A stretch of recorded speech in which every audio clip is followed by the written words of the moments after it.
मौनी अमावस्या के स्नान को लेकर प्रयागराज में शुरू हुआ विवाद इतना बढ़ गया जिसने स्वामी अविमुक्तेश्वरानंद की पोल खोल कर रख दी है।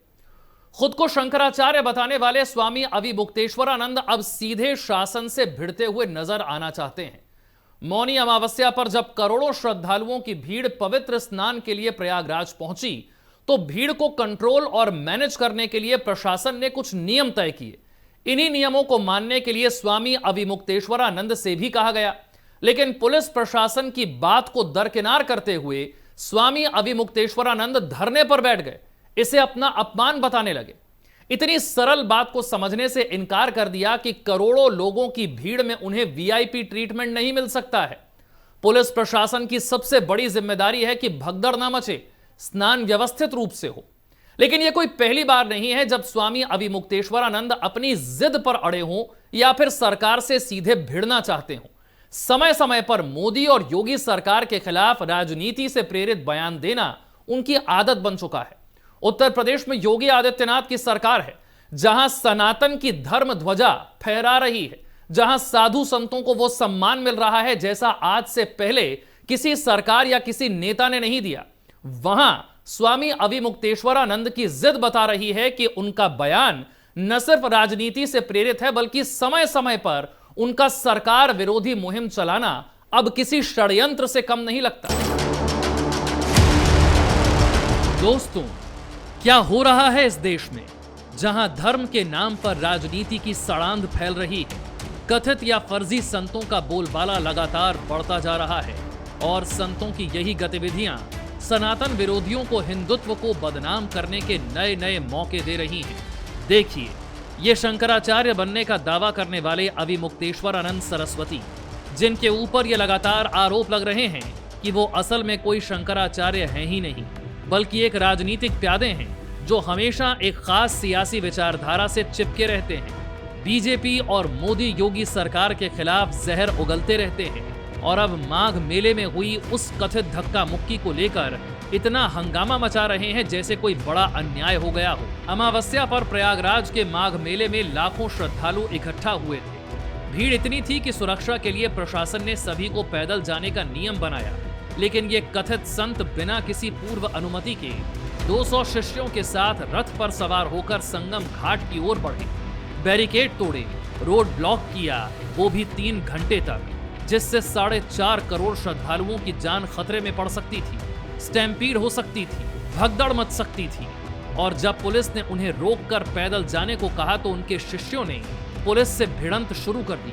धक्का मुक्की हुई, कुछ शिष्य घायल हुए, जिनमें से 15 को मामूली चोटें आने की भी खबर है। उसके बाद ऐसा लगा जैसे अविमुक्तेश्वरानंद को मौका मिल गया हो। स्वामी जी धरने पर बैठ गए, भूख हड़ताल शुरू कर दी, माफी मांगने की जिद पकड़ ली। मुख्यमंत्री योगी आदित्यनाथ से इस्तीफा मांगने लगे, कहने लगे अगर योगी सीएम रहे तो फिर भगदड़ होगी। अब ये पूरा देश जानता है कि ये स्वयंभू शंकराचार्य बाबा जी धर्म की बात कर रहे हैं या राजनीति का खेल खेल रहे हैं, क्योंकि इस पूरे मसले के बाद प्रशासन ने साफ गोई के साथ कहा कि कोई अपमान नहीं हुआ। 3 घंटे तक सम्मान पूर्वक समझाया गया, लेकिन ये नहीं माने। अब मेला प्रशासन ने इन्हें नोटिस तक जारी कर दिया है कि शंकराचार्य टाइटल का इस्तेमाल क्यों कर रहे हैं, क्योंकि ये इनके लिए वैध टाइटल नहीं है। कथित शंकराचार्य अविमुक्तेश्वरानंद को लेकर ये कोई पहला विवाद नहीं है। सुप्रीम कोर्ट ने 2022 में इनकी ताजपोशी पर रोक लगा दी थी। ज्योतिष पीठ के अन्य संत इन्हें फेक बाबा कहते हैं। स्वामी गोविंद देव गिरी महाराज ने खुलकर कहा कि ये फर्जी शंकराचार्य हैं जो हर रोज पाप कर रहे हैं, प्रधानमंत्री को गाली देते हैं और कांग्रेस के इशारे पर चलते हैं।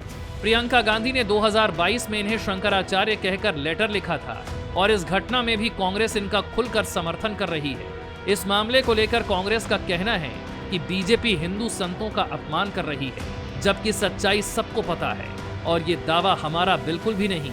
आप उनके अलग अलग बयानों और दावों को अगर उठाएंगे तो पाएंगे कि अविमुक्तेश्वरानंद हमेशा बीजेपी विरोधी रहे हैं।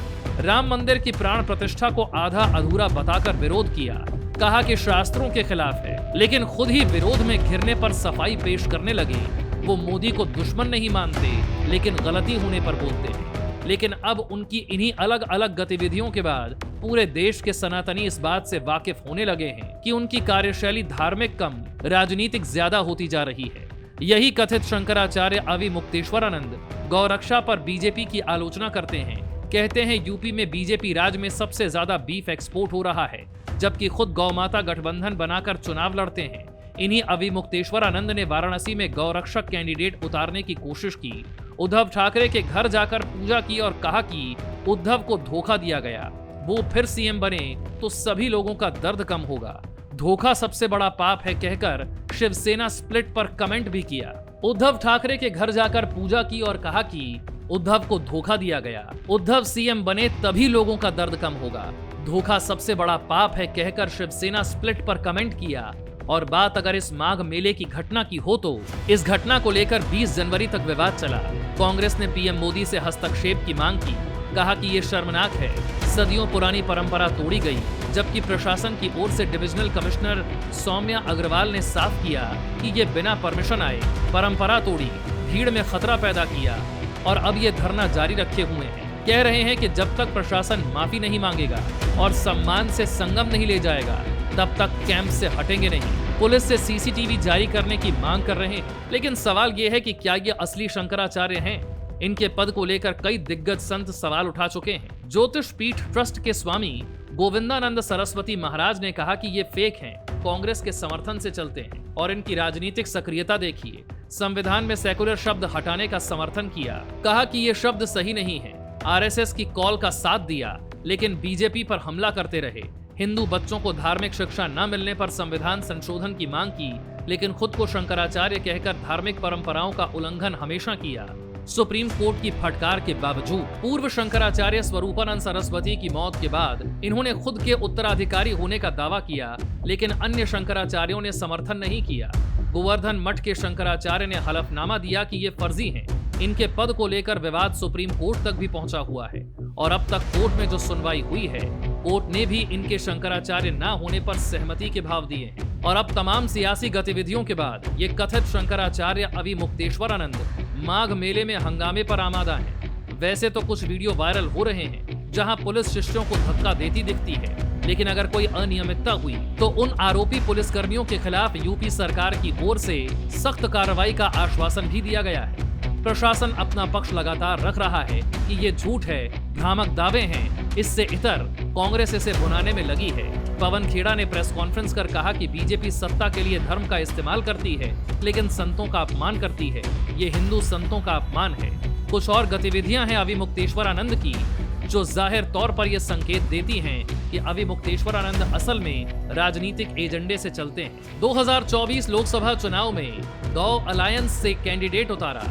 अलवर में कहा कि देश में भय का माहौल है, लोकतंत्र नहीं चलने दिया जा रहा।